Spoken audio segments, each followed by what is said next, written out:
What is this little oasis of calm in the middle of the city? And why were the great and good of the 1700s dying to get in?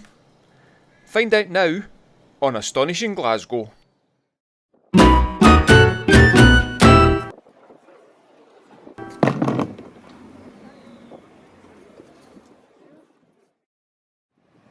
This time we are on Ingram Street, in one of the oldest parts of the city, right behind the old fruit market. This is St David's Parish Church, but it is far better known as the Ramshorn Kirk, as it was originally built on the old lands of Ramshorn and Meadowflat. The current church, built in the Gothic Revival style to the designs of Liverpool architect Thomas Rickman, was completed in 1826, but there has been a church on this site since 1724. It stopped being a church in 1983 when it was bought by the University of Strathclyde, and it is now the National Centre for Languages. I couldn't get inside as it's not open to the public, but these shots from Strathclyde University's website show that not much of the original church remains. If I can't get in, I can at least enjoy a wander around the outside and the epic graveyard. But just before we step through the graveyard gates, there are a couple of interesting things to see from the pavement. The first is this plaque.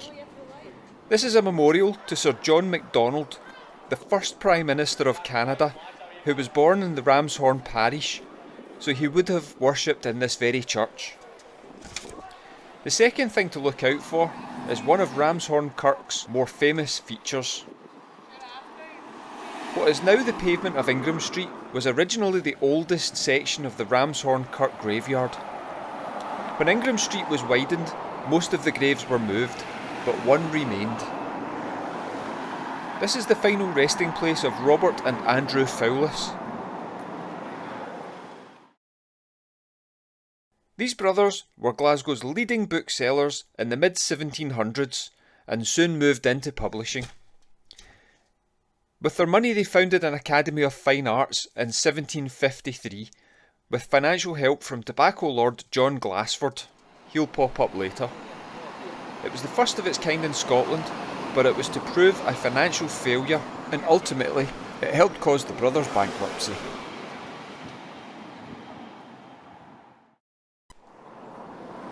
Right, in we go. And you're immediately transported from the hustle and bustle of the city centre into a lovely wee oasis of calm.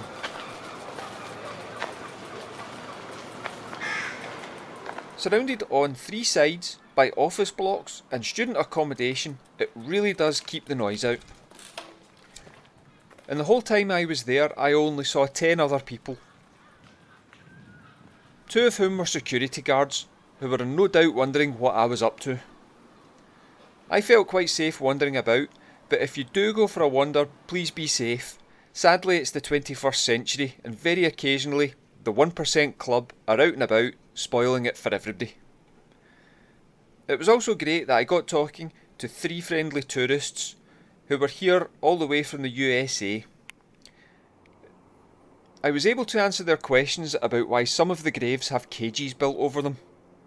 These, in case you didn't know, are mort safes. The early 18th century was a time of grave robbers and resurrectionists. To ensure they would not be dug up after death and sold to the medical department at the university, their graves would be enclosed in a locked cage. It would also be common for friends and relatives to guard the grave for several days until the body was no longer of value to anatomy students. And this is where we get the tradition of a wake at a funeral, as the relatives would stay awake to guard their loved one's remains. Wandering around and reading the headstones that have survived shows that this graveyard is populated by many of the richest residents of Glasgow from the 18th century. I tried to find the graves of tobacco merchants Andrew Buchanan, who gave his name to Buchanan Street, and the earlier mentioned John Glassford, whose name was given to Glassford Street.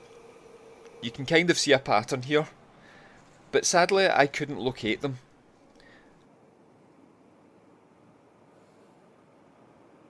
I did manage to find the grave of Alexander Allen.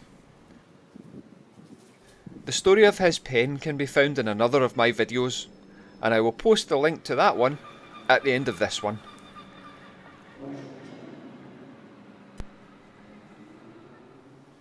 And this is the grave of David Dale, who appears in my St Andrew's Square video, and will definitely feature in a future Astonishing Glasgow video.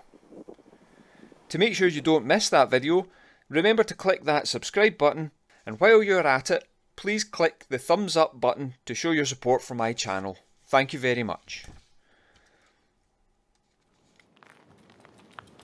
I really did have a great day for wandering around here. Other than the occasional sound from the Transmit Festival that was on that day, and a party in one of the student flats, I was surrounded by birdsong and the rustle of leaves on the trees.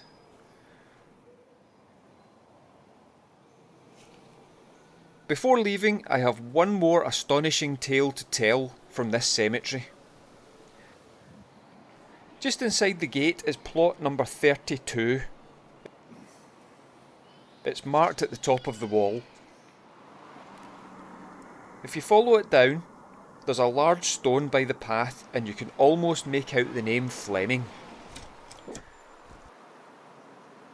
The Flemings were close family friends to Pierre, Emile, Longuelier from the Channel Islands. He was working as a low-paid clerk in Glasgow in the spring of 1855 when he fell in love with Madeline Smith, the daughter of a well-to-do family. Madeline's family disapproved of the relationship, but the couple continued their romance in secret. Madeline and Pierre were madly in love, with Madeline sending over 250 steamy letters to her lover, and eventually she agreed that she would marry him. This did not go down well with Madeline's parents. They found her a far more socially acceptable husband in William McKinnock, and when she broke off her relationship with Pierre, he threatened to publish the letters unless she called off the arrangement. Shortly after this threat, Pierre was found dead of arsenic poisoning on the 23rd of March 1857. The police found Smith's letters in his room, and when they also discovered Madeline had been buying arsenic, they put two and two together and charged her with murder. The trial was sensational, and the story gripped the nation. The whole story was told in court, as well as Smith's letters being read out loud. As well as declaring her love for Pierre, it was revealed that she had lost her virginity to him. Scandal of the highest order indeed. With the wealth of her family behind her, however, she could afford the best lawyers in Glasgow, who presented the case that arsenic was routinely used in Victorian times as a beauty treatment. At the end of the trial, the jury presented the verdict of not proven, an unusual verdict outside of Scotland that effectively meant the prosecution failed to present enough evidence to convict her. But in the jury's eyes, she was likely guilty. After the trial, Smith moved to London, and poor old Pierre Emile was buried right here without mention in the Ramshorn Kirk. I really hope you've enjoyed this video. Please hit that like and subscribe button, and get in touch via the comments section or on my social media pages. All the links are listed below. Thank you very much for watching, and see you next time in Astonishing Glasgow.